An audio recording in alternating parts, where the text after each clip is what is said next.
So, as we open our bodies, our spirits to our Creator's grace and her kindness, I was scrolling through YouTube a few nights ago, and I was drifting through contemporary worship music to enjoy and maybe to add to my queue of videos that I share with you. For the past few years, I have found myself pausing, sometimes in the middle of a song, at lyrics that once slipped past me without notice. Song I used to even sing and play without hesitation. Um, now some of them, they raise questions because over the years I noticed it is not just the beautiful music, but the language beneath it. Song after song. And then on YouTube, the numbers beside them, like Hillsong's Broken Vessels, 168 million views. Corey Asbury's Reckless Love, 210 million. Oh, Come to the Altar, Elevation Worship, 118 million views. Hundreds of millions of people singing words like broken, rich, unworthy, sinner, nothing without you, and calling it worship. And I think about this. The melodies are awesome. And I have to say, I have been deeply moved by some of these songs.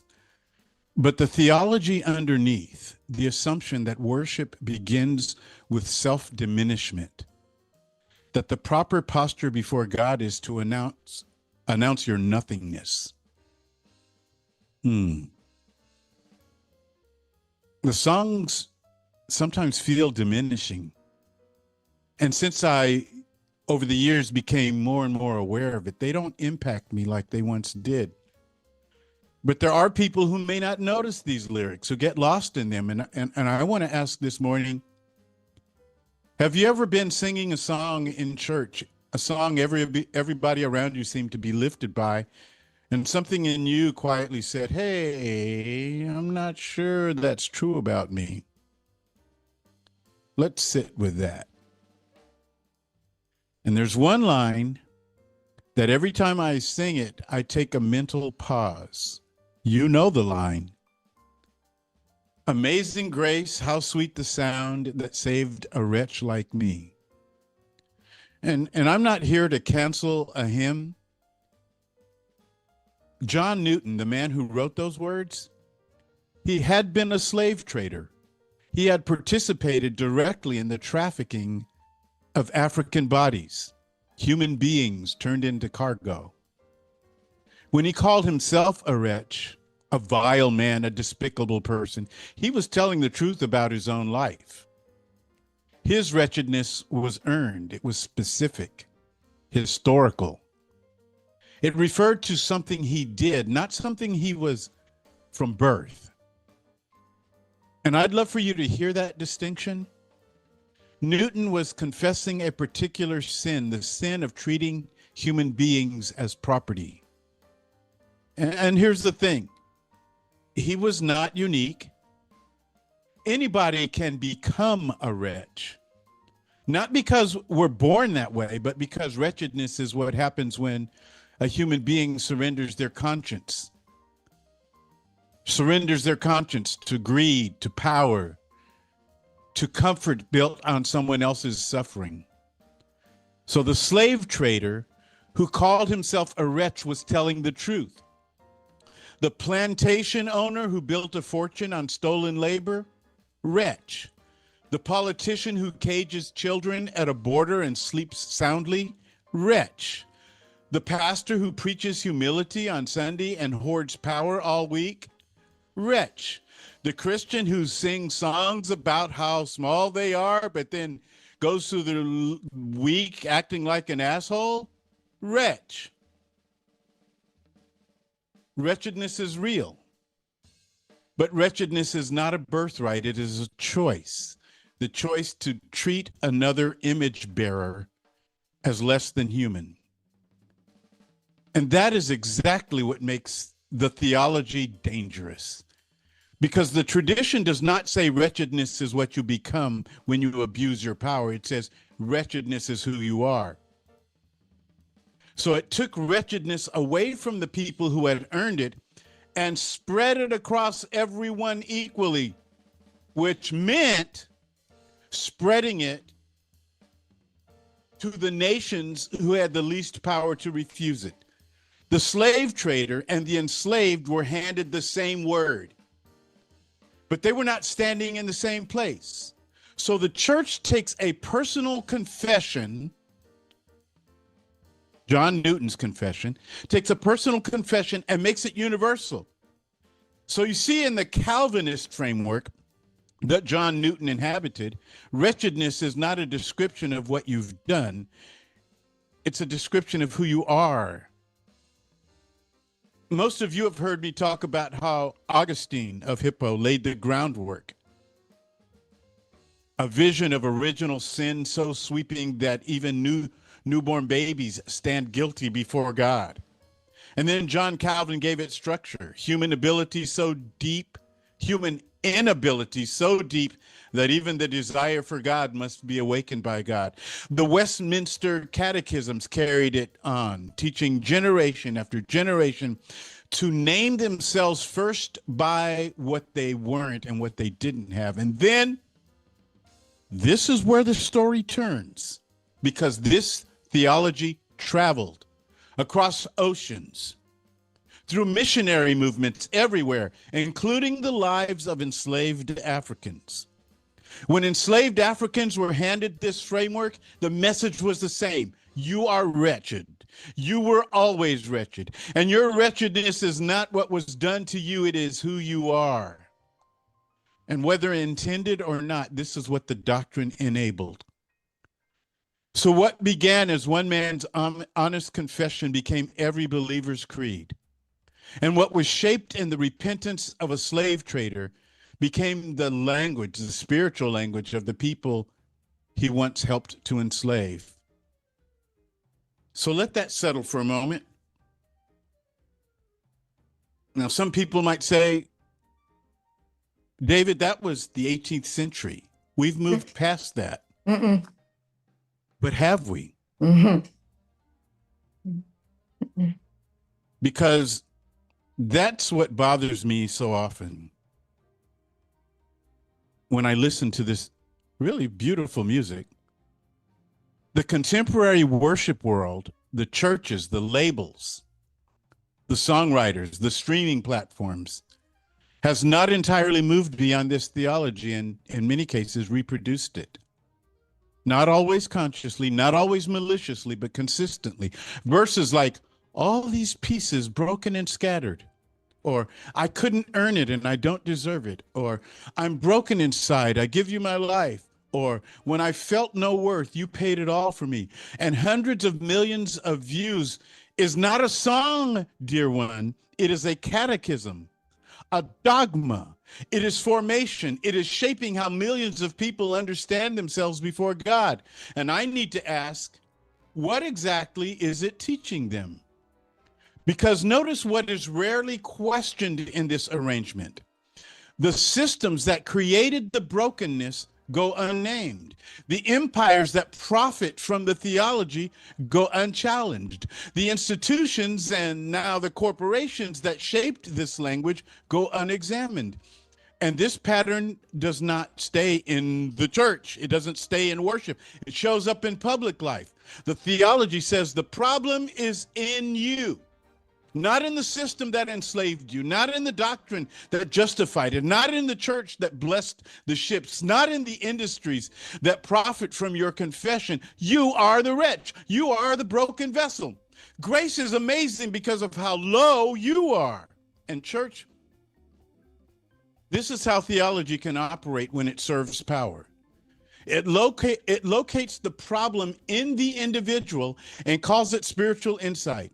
And that pattern doesn't stay in the church. It shows up in public policy. Consider what happened 5 days ago on Tuesday. The United Nations General Assembly voted on a resolution brought by Ghana on behalf of 54 African nations, declaring the enslavement of Africans the gravest crime against humanity. 123 countries voted yes. 3 voted no. The United States, Israel, and Argentina, 3. The UK abstained. Every member of the European Union abstained. So nations that built their wealth on the backs of enslaved Africans could not bring themselves to say the word. And the American ambassador's explanation, he said, the United States does not recognize a legal right to reparations for historical wrongs that were not illegal under international law at the time they occurred. Now let that sink in. It was not illegal at the time. And then consider this. Germany has paid over $90 billion in reparations and restitution to Holocaust survivors and their heirs and Jewish organizations since 1952. And the Holocaust was not illegal at the time because the legal framework came after it. In fact, the word genocide is a product of World War II. Anti-Blackness has long shaped the morality of the West, and it still shapes which suffering is acknowledged, which histories are repaired, and which peoples are asked to be quiet. We are living with a theology of wretchedness translated into foreign policy. The same logic, the same refusal. The doctrine says you were always wretched, that's your nature. The diplomat said it wasn't a crime, that was the law. It's a theology that cannot imagine the harm of systems because sin is always personal. When sin is defined primarily as individual, systems gain moral cover. When systems gain moral cover, they can evade confession. So the system that did the harm gets to define whether the harm even occurred.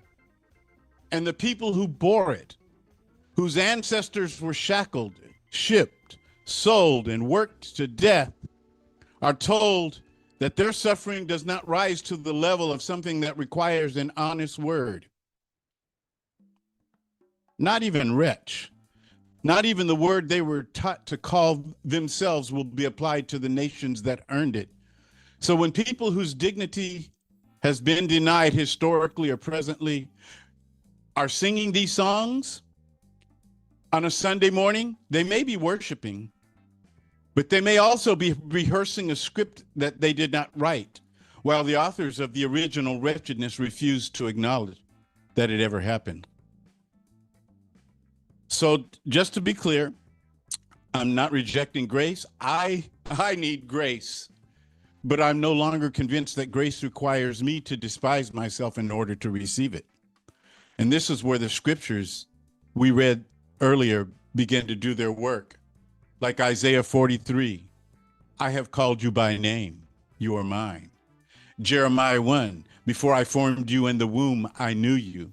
Psalm 139, you are fearfully and wonderfully made. Do you hear the grammar? None of these begin with wretchedness. Every one of them begins with belovedness. What if grace is not amazing because I'm worthless, but because it recognizes my worth? What if grace does not begin with God agreeing that I'm a wretch, but with God refusing to see me that way at all? And if God's first word about us is not depravity, but dignity, then any theology that opens with our worthlessness is not telling the whole truth about God. It may be telling the truth about power. So here's where I land this morning. I'm not a wretch. I am a human being. Capable of harm? Yes. Capable, if I'm not careful, of becoming the very thing John Newton confessed to being? Because greed can make a wretch of anyone. I do not deny the possibility. I deny the premise. I was not born a wretch, and neither were you. We were created in the image of a God who does not require our self-erasure as the price of love. So if I must confess, and I do, let me confess this, that I have sometimes failed to live in the dignity that was always mine. I have allowed inherited language to speak over me more loudly than God's voice. I have sung words about myself that I would never allow anyone else to say about my children. I would never allow anyone to call my children wretches. And yet I used to call myself one in God's house, in God's name, and believed I was being faithful. But grace meets me here, not to erase me, but to remind me who I was before the doctrine got to me. So perhaps grace is still amazing, just not in the way we were taught. Grace is not amazing because we are nothing. Because even after centuries of being told that we are, love breaks through. Dignity survives. The image of God refuses to disappear. And maybe that's the deeper miracle. Not that a wretch was saved, but that wretchedness was never ours to begin with. It belonged to the systems that named us and the theology and the voices. And so now when the song comes and the melody rises and the old words reach for my lips, I find myself pausing, not because I no longer believe in grace, but because I'm learning even now to receive grace in a different way, in an anti-imperial, anti-colonial way. And I wonder, dear one, might you be learning that too? Grace is amazing, and you are amazing. Yeah.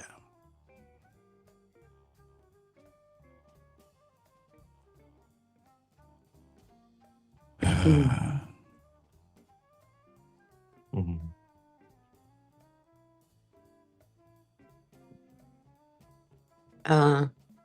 Wow.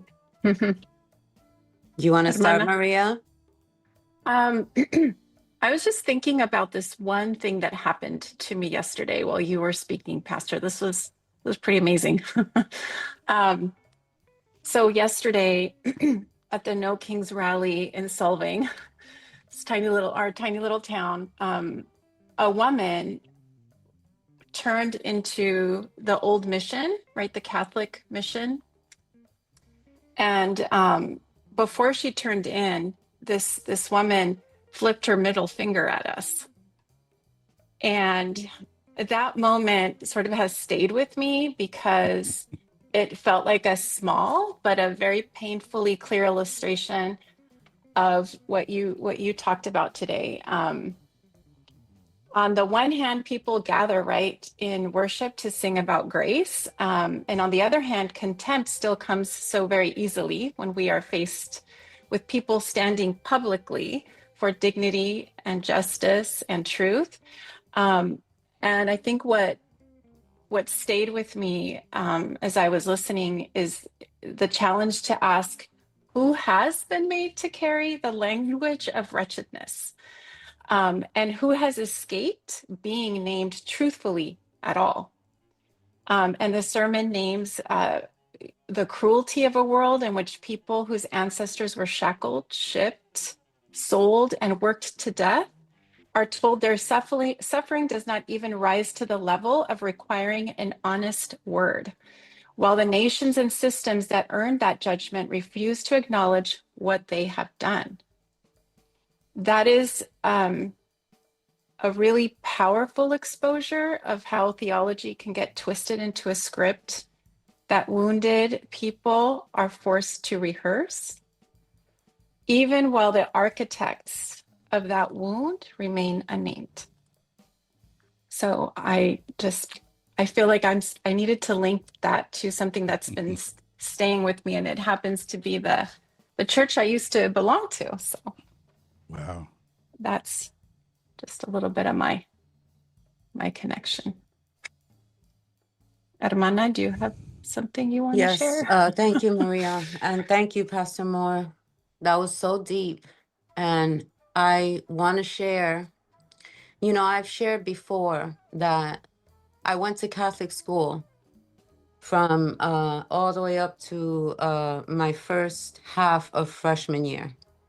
And I had religion class every day. And I've shared before about my skepticism. Okay. So like I'm sitting in religion class with my eyebrow like this, and I'm a kid, right? And I'm like, all right, guys, you know, it was storytelling, and I knew it. Some of the things that we were reading was stories, just like they read stories before lunchtime, and, you know, stories in English, and they were written by people, by the type of people that you're talking about, the wretched, right? I've always known, always, that God, because he created us, because he is the Almighty Father, right? We are all precious to him. We are all precious to him. So whenever they come out with this, you know, like especially Catholics, like, you know, you need to like, I don't know, you know, be beaten in order to show your, how do you say, devotion? Get off the cross, Holmes. We need the wood. Like, it's complete. You know, I know in my heart that that's not what God wants. Absolutely not. This is not how we honor him. You know what I mean? So, it was just so powerful to hear you, and it was so deep, the systems that named us, you know? So you're saying I'm wretched, not me. And you can't tell me I'm wretched. How about that? You could How talk about about my wretchedness all you want, but I know, God and I know, and me and my people know, the beloved, you know what I mean? Could call me wretched all you want. I know that I'm not the wretched. I understand that. And I understand what it means to be wretched, is to look upon others as if they don't count or they're not entitled to the grace of God, you know? So I would love to hear what everybody else said. There was so many. I know you heard him preaching. So let's hear it, guys. We have Reverend Judith up first. Yeah, so Maria and Julia, I really resonate with your connection to the Catholic Church, because I was raised Catholic but by liberation theologists, so I was always questioning the theology of the church. And one of the things that was very difficult for me, and still is feeling worthy, because of the power of mea culpa, mea maxima culpa. I am not even worthy to receive you. Please say the word and I shall be healed. And it took me years and years and years to realize that this King James Version is a colonized Bible. And a patriarchy decided on who went into that was more political than theological, that ended up punching each other out for what went in there and killing people for what didn't go in there. And it's just so disgusting, the history of Christianity and the fact that we even still use that Bible, and that we discount other things, you know, like the Ethiopian Bible and the Gospel of Mary and Thomas, and, you know, other things we call apocryphal Bibles. So that's really strong for me. And it's also really strong for me because of 2,000 more years later, it's still the same. You know, and Palestinians are suffering, and it's still the same. And we're doing the same blasphemy about Iran, and we're destroying Lebanon. And it's our empire this time, not the Roman Empire. And it's the same bullshit. Yeah. Yep.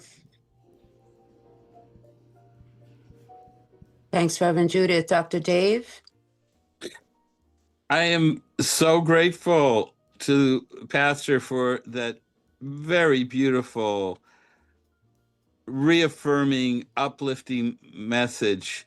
I heard it in your prayer at the beginning of the service, and I said, oh, what a beautiful sentiment that is. And your sermon amplified on it. I have a question about something that you mentioned, but before I ask the question, I'd like to respond to Maria's experience at No Kings in Solvang. I have become almost obsessed with a story of profound profound evil. And I was saying to Leslie this morning that it's almost like trying to understand Hitler. How could there be such terrible evil? And I'm referring to the story of the Pellicot family in France. Giselle Pellicot. She must be one of the strongest and most amazing people who ever lived. Her husband was on some chat where, and she was. This was. He was arrested when she was 67. He was found out when she was 67. He was on some chat where he would invite men to come over and rape his wife, and over 50 were convicted, and they didn't get them all. He filmed it. He would drug her, and she didn't know it was happening. It's just an absolutely unbelievable story. And she wrote a memoir. She said she wanted love. She needed love in her life. It tore her family apart. And there's a new man in her life. It's just unbelievable. She was able to open up and trust. And she wrote a memoir. And I think the memoir is called "Shame Has to Change Sides." So she was offered an anonymous trial where she would not be identified. And she said, no, the shame is not on me. She rejected the shame. Yeah. And that's where, Maria, when you talked about this person flipping you off while going into the church, no less. Yeah. That would occur to me. You don't have to feel bad about that. The shame is on her. Shame has to change sides. So in any event, my question is, so I obviously I know where the United States is coming from, and the British were involved, were major perpetrators in the slave trade, as were other European nations. Was Argentina, were they also importing slaves? I mean, why did they side with Israel and the U.S.? Does somebody want to take that before I jump in? Okay, so Argentina was the refuge for Nazis after World War II. Yeah. And they hold a lot of power in Argentina and a lot of influence. So obviously, that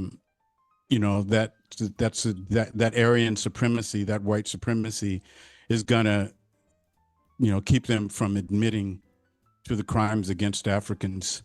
And I just want to point out that the resolution presented by Ghana was not just the transatlantic slave trade, but it was the slave trade of Africans, which included the Arabs who enslaved Africans, and anyone who did. So just wanted to point that out. Yeah, who's next? Hello? Hi, everybody. I just wanted to say I was very moved by you bringing up that vote, Pastor, because I am pissed. I'm furious. And I don't think a lot of people are talking about it. And for me, I have had to kind of shove that down a little bit.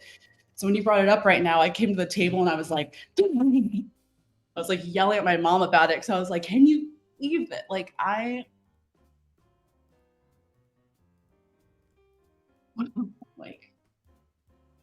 don't know.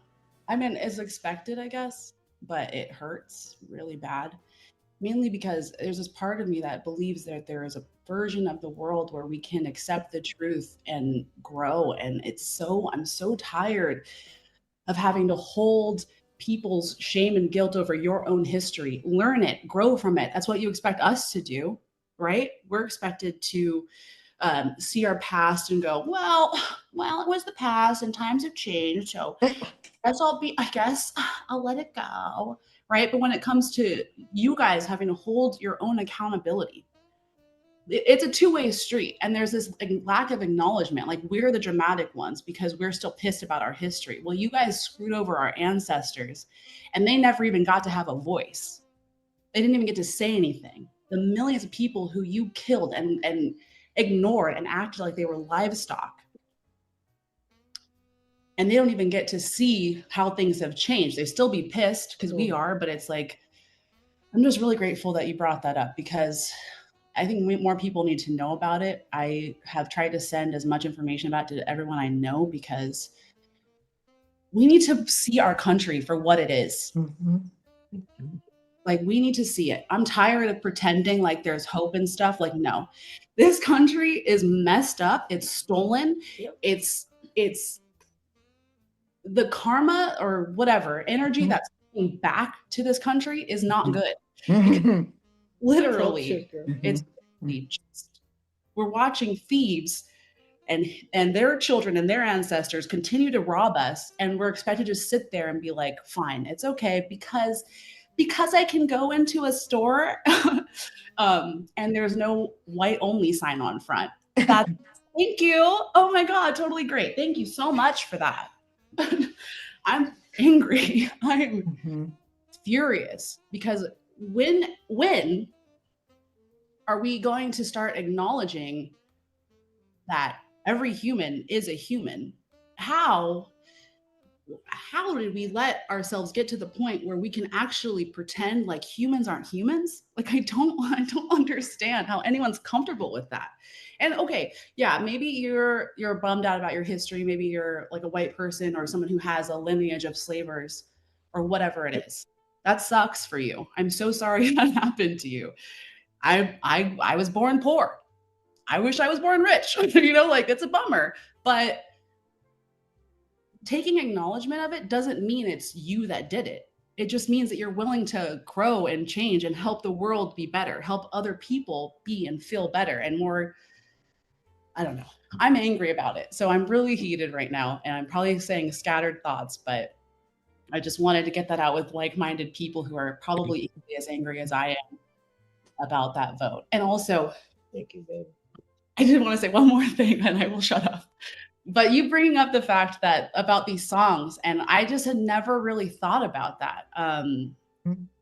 Because I've always felt like a separation. Like, I don't understand why I don't like this religion stuff, but I don't like it. And I think I don't like being told who I am. And I just come up with that right now after hearing what you said, Pastor. It's like, I don't like being told who I am because I know when I'm messed up. I don't need you to tell me. I'm wonderful. So not. But I'm loving hearing you talk, Kijana, and I will just add to that. In fact, I wrote about this on Substack, a few days ago, and then I wrote a small note on Substack saying, "Why aren't you all talking about this?" I mean, I follow a lot of progressive, even radical news organizations and commentators. They're talking about everything else.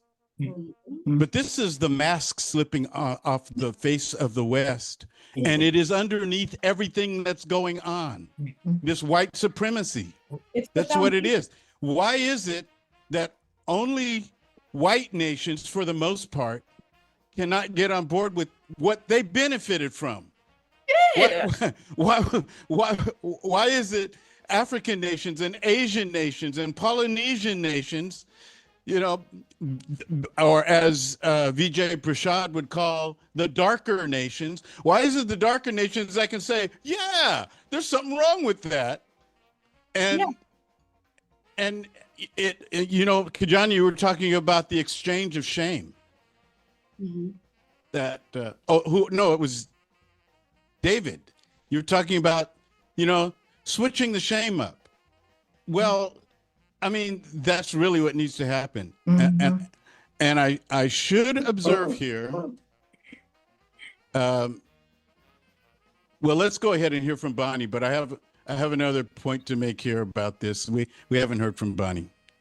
Thank you. I just wanted to say, when you were talking in the beginning about what words, you like the tune of something, but the actual words of rich and all this, and when I was growing up, we were in the First Congregational Church, and so it's pretty benign, I'd call it, in a Yeah. way.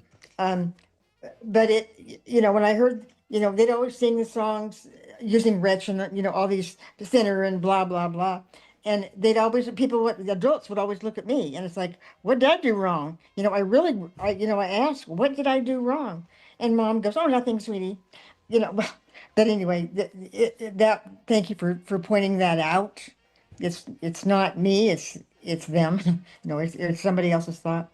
Um, um, I think the history, of a section of society, like the African American, is finally coming out.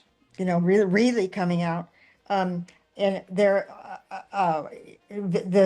history of people with disabilities, physical and mental disabilities, whether they're born with them or not, hasn't come out.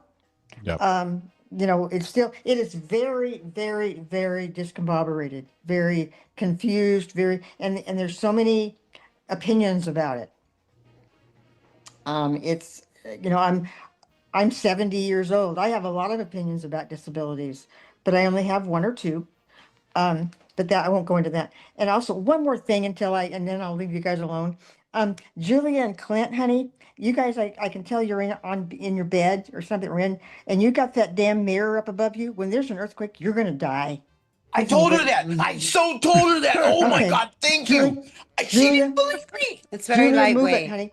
I, Huh? It's very lightwait. I told her that. Oh It's my still God, she said I was Okay. crazy. You know what? I've been Robina advises us that we get off topic here Okay, sorry. and we forget what we were preaching about. So let's get back on. Sorry, honey. But anyway, just okay. Bye. All right. So Thank you, Glenn. I'm going to delay what I was going to say because we haven't heard from Kenichi.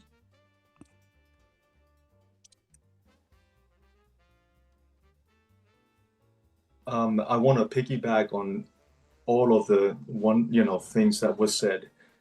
And what brought to my mind was the last time Sayuri and I were part of a group mission in a church setting. We went to Japan for what we used to call gospel mission. It was 2018, fall of 2018. That trip was different from others because we sat and began to look at things, and each time we interacted with the Japanese, the Christians, mainly Christians, but there were also others from outside who came because they wanted to learn gospel music. But there was this prevailing narrative, not just from us who are coming into Japanese context, but the people within the church because of colonization, that they all had to be saved. So the theology was, you're a sinner, you're here, you want to partake of this, but you need to be saved. So that was the constant push, which previous years, because we were also operating in that framework, we didn't question. But that year, something had already shifted for us. And so we started, Sayuri and I started talking. Each time we met, we would talk and say, man, we are struggling here.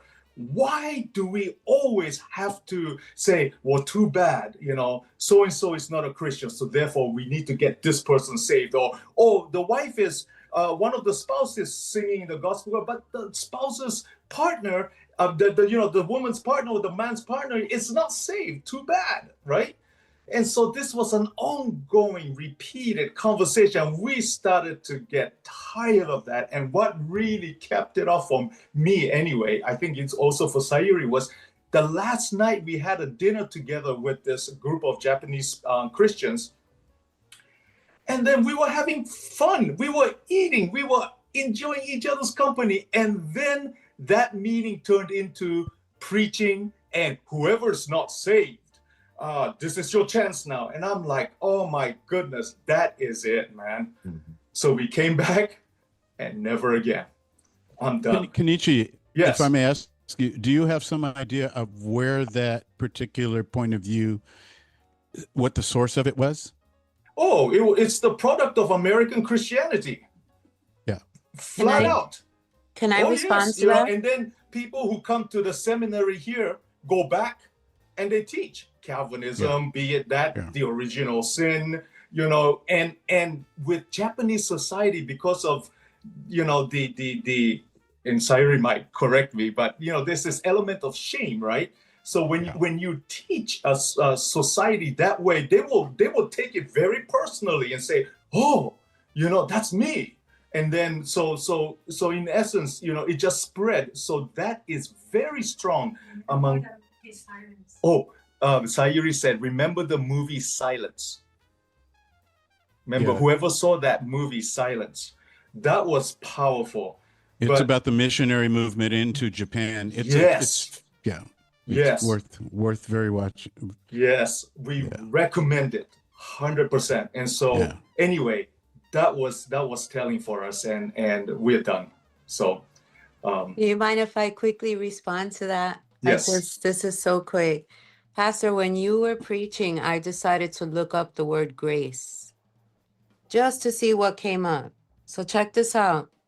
The first is simple elegance or refinement of movement. Then we have courteous goodwill, an attractively polite manner of behaving. And then it says, in parentheses, in Christian belief, the free and unmerited favor of God as manifested in the salvation of sinners. Okay? In the dictionary. Okay. Pastor David, may I just add to that? Okay. I'm sorry. In the Greek word there, in the Koine Greek, it's the word charis, and then we get charisma. That's in the English word, we get charisma. Yeah. Ah, charisma. Somebody has charisma. You have charisma. We have charisma. So what I was going to weigh in with, and this is consonant with what Julia said earlier about she doesn't like someone else telling her who she is, because she knows who she is. Let me say, and this is why I wanted your input, because I'm still thinking this through. I've done a lot of looking into the background of this. Well, the songs that I referenced, the songs that I referenced come out of the white evangelical world. These are songs, and they are, for instance, a very popular and gifted singer, Lauren Daigle, her hit album, now I'm forgetting the name of the album, but the song, the title song of the album starts with the 3 words, I am guilty. I mean, that's what you need to hear in the morning, right? But that's the mood that is created. And so here's what it has me thinking. The white evangelical movement is largely responsible for the oppression of people of color, responsible for the ICE abductions, responsible for the removal of DEI protections, responsible for children being caged at the border. The white evangelical movement is behind that. And it is a system that only isolates sin to individuals. So it cannot attribute any responsibility or blame to the system itself, because but here's the thing, this is why I referenced Julia. I went through the songs, Black gospel songs, and that is absent in Black music unless they're performing white music, because everything about the Black gospel songs is like, I am an overcomer, I am a winner, I will not be defeated, I'm going to rise up. I mean, it's like, you know what? You got your music, but we got our music too. Is basically what it's saying. Yes. And you know, I find myself, you know, searching for music to be a part of our communion here, and a lot of it, as you've noticed, is Black gospel music. And I think Right. even without me thinking about it, it's like without it being a process of contemplation, it's reflexive. It's like, no, I don't want to be ashamed of myself for every Sunday. You know, I mean, There you go. you know, and that's not saying that there are no that songs about repentance aren't valid or important, but they should be the side dishes, not the entree. Mhm. You know, the entree should be, you know, I'm glad to be alive. I'm glad to be me. I'm glad to be God's chosen. You know, so That's right. I just want Okay. to say real quick, I'm so sorry. I want to say, I have to jump in right now, especially right now that you said that, because I kept thinking all along, you know what? The word says we are more than conquerors through Christ Jesus, right? We Amen. are the head and not the tail. We are above and not beneath, right? Along with all this, and I kept thinking the song Grace, okay? Instead of saying wretched overcomers in life, whatever it is that we have overcome. Yes, you know what? I'm hip with that because I agree, you know, and like Lenny Williams said, what is hip? You know, so just a little take that I had to say because this has been amazing. I remember, well, I was raised my formative years as a little girl as a Catholic also. And being 8 years old, going to catechism, and I've always been, you know, like a very a questioner about everything. And so, oh my gosh, I remember one of the classes was about going to confession, and I'm thinking, the fuck do I have to confess? I didn't do anything wrong. It's them. And I yeah, thought that's that as a little remanufactured. kid. I'm just like, Yeah. this That's was funny. amazing. Thank you. Thank you, Rosie. We would have been sitting next to each other in class. I tell you what. Yes, we All are right. right now, sister. We are right now. Right. So I Reverend think Judith has had her hand up yeah, a I was gonna long say time. Reverend and Judith had a Brigitta. comment. But we haven't heard from Brigitta yet, though. Okay. Oh, well, I just want to agree with absolutely everything Rosie and Julia said, and I felt that from a little kid too, from that age on. And you know, they say out of the mouth of babes, but when you're a kid, you know what's wrong and doesn't feel right. And I've always thought that the worst advertisement for Christianity has been Christians. I mean, what comes out of their mouth is like, if there was ever a deterrent for keeping people away from religion, it's got to be Christians. But I did want to bring one other thing that disturbs me, and I don't know if it's a chicken and an egg thing, but I really feel like money is the problem. And I don't know if money, if rich people's greed has been what's shaped Christianity, or if it's the other way around. I don't know. But when you were talking about, you know, for instance, Africa and the countries that did not agree or sign on to that, the first thought in my head was they don't want to lose money. And that doesn't represent all of us people. It represents the people in power who are the ones that have the money, and they don't want to lose it. And they just shape their responses based on money. And I'm just so sick of that. I can't tell you how sick I am of that. It just makes me ashamed of my fellow people. Yeah, I mean, I think point well taken, you know, because I, like you, think in terms of states being culpable. But at the same time, we have to remember that most of these countries like to fashion themselves as democracies. So those governments were chosen by the people. Um, you know, those greedy governments were chosen or seduced or whatever by the people. You know, I had one more observation about, you know, what Julia was saying, choosing to know yourself and you know, and in relationship to Black gospel music that is self-defining.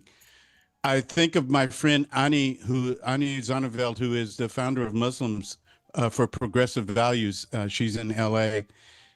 And well, no, I guess, no, we haven't had her here. I had her on the podcast. But Ani says that Sunday is her cleaning up day. You know, she's you know, I mean, she's a Muslim, so Sunday's like a spare day, I guess, you know. So she gets up on Sunday to clean up and do laundry and all of this, you know, all of the things, right? And she says the whole time she is blasting Black gospel music, right? Because she says she gets her energy from that music as a Muslim, right? But it's the spirit of it. It is the ideas that are in it. It's not so much, you know, trying to find a sliver of theological reasoning. It's about the empowerment that comes from it.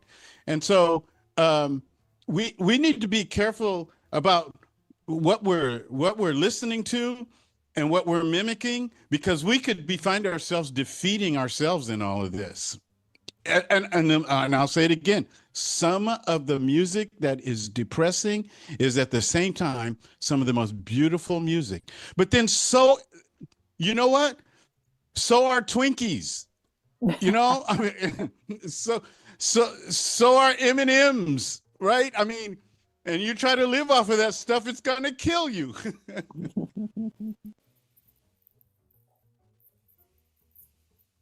Let's see. All right. Judith- One last thing, you know. Wait, I'm sorry. Dr. Reverend Judith had her hand up for quite some time. Yeah, I took it down because I think that you've said most of what I wanted to say, but I do think that we need to tell the story of the colonization of Africa more explicitly, and what we did to Libya, what we continue to do to the Congo, and to look at how this Epstein, Davos, you know, whatever names you want to give this thug reality of our you know, military industrial complex / corporate international demons, you know, what they're doing and what they've been doing since the beginnings of our country, that it really is a completely different history that's been suppressed.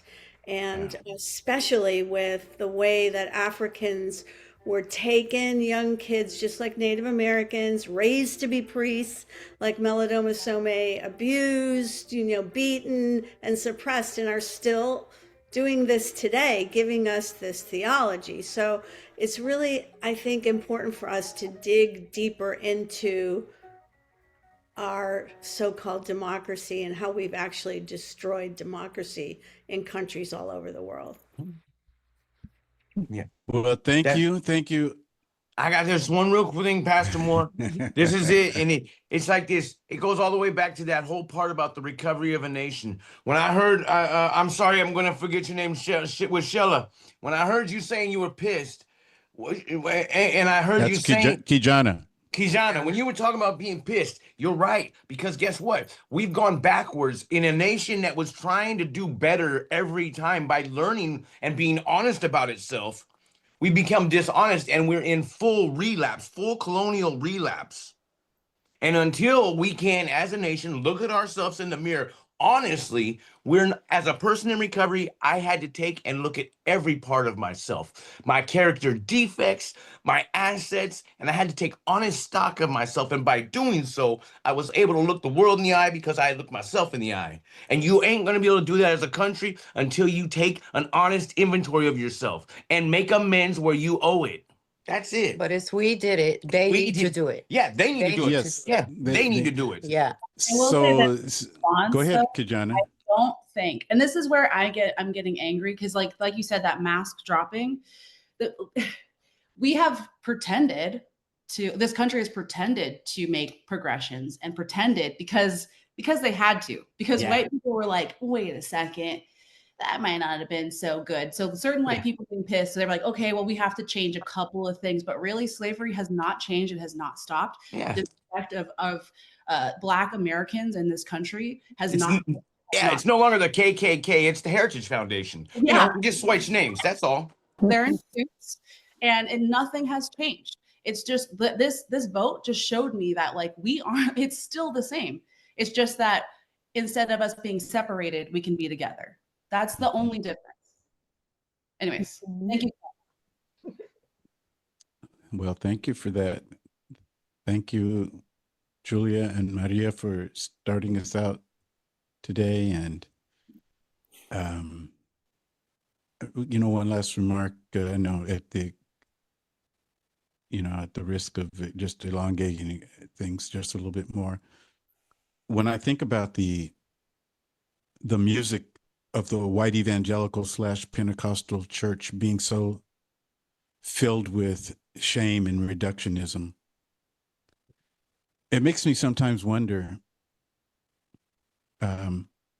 if they're actually experiencing unprocessed guilt for colonialism, genocide, and imperialism in church every week. That if they're still facing it, and so when they say, I am guilty, they're actually, that it's a confession. They're just not confessing they're not confessing anything actually specifically sinful, except for, maybe, they lied to somebody or whatever, but they're not, addressing the systemic problem. But something in God is in those churches, right? Something of the Spirit of God is in those churches. They're just avoiding the target. They're shooting, like if you were throwing darts at a target and instead of hitting the bullseye, they're hitting the bartender. They're so far off. Anyway, thank you. And Shella's going to lead us today in our expression of communion on this Palm Sunday. Oh my goodness. So we have said so much, and I know this could be another day or two conversation. So we have said so much, but I just want to say at the closing of Women's Recognition Month that women, we have shown up all through history. Mm-hmm. We have been there. We were there with Jesus. Yeah. We have been there. And we know that it is God that lifted us up. Because even when we were supposed to be at the bottom, we're supposed to be nothing, we showed up. Mm-hmm. And we're changing things. So I just want to say, get your element. I still have Aussie bites. Get your element.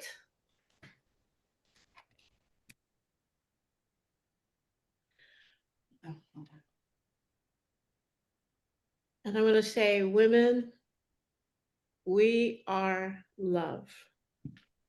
Men, I'm not taking it away from men, because men, but women, every single day of the entire year, we are love. We have that in us. Okay, so in recognition of Jesus's body and blood, and in recognition of us being a part of who he is, in recognition for us showing up for Jesus, as Jesus, take, eat, and drink.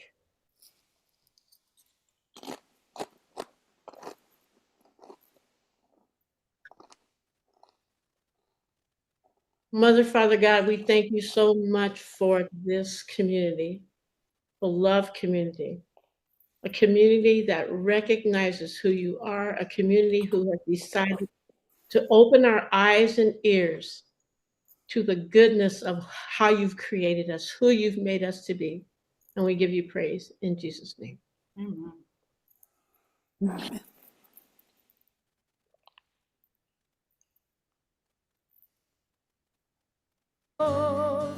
The fire the fire of your holy love. Are not our hearts burning for you, Lord?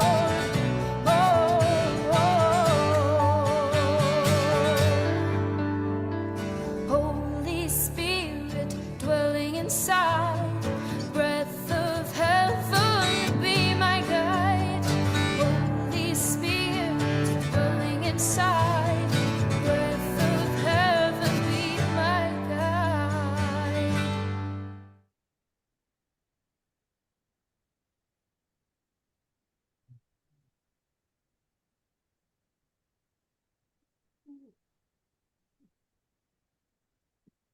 That was really good today. I enjoyed that. Amazing. Yeah, thank you guys. Everybody's so awesome here. And thank you for being not like the other places, because that's just lame. You guys are awesome. It is so good to hear you and to see you, girl. I'm glad Yeah. you could join us. Yeah. Good to see you again. Love you Yeah, mucho, baby Kijana. girl. Yeah. I Remember was when thinking she the was same so thing, shy? Shoshana. Now she's just bubbling, just like a Uh, volcano erupting with wisdom and wonderful conversation. mm. I love it. I love it. Amen. And I Kijana love that said- you're free to express your anger. It's beautiful. I'll was never just forget the thinking- time that Shala said to me that that you told her, I like Rosie. Because something like somebody who says, Oh no, dude. Whenever Yeah. must I'm sitting here speak. listening, That's your job, Rosie. that's when I'm seated. I'm like, what's she gonna say? Because it's gonna be true. I love you. Oh, I love you all so much. Yeah, you guys are. Oh, what a blessing. This was, man, so energizing and Yeah. Yeah. uplifting and just so edifying. Yeah, very much. Everybody needs to get this on a Sunday morning. Yes. But I think despite what, everything that's going on, I always feel, you're looking through all the different things that are happening on YouTube and, Bernie Sanders was there talking yesterday, it was really interesting to hear him. But there are more and more people, I think it's become so ridiculous that more and more people are realizing that we have got to do something different. It has to. It's just totally out there at this point. So I'm taking heart in that the movement is growing, Yeah. especially with you younger people. I don't have the energy to go out there anymore, but it's growing, it's moving, and I really believe that God's going to show up more and more in this. So I'm Me looking too. forward to seeing the changes that are going to come, because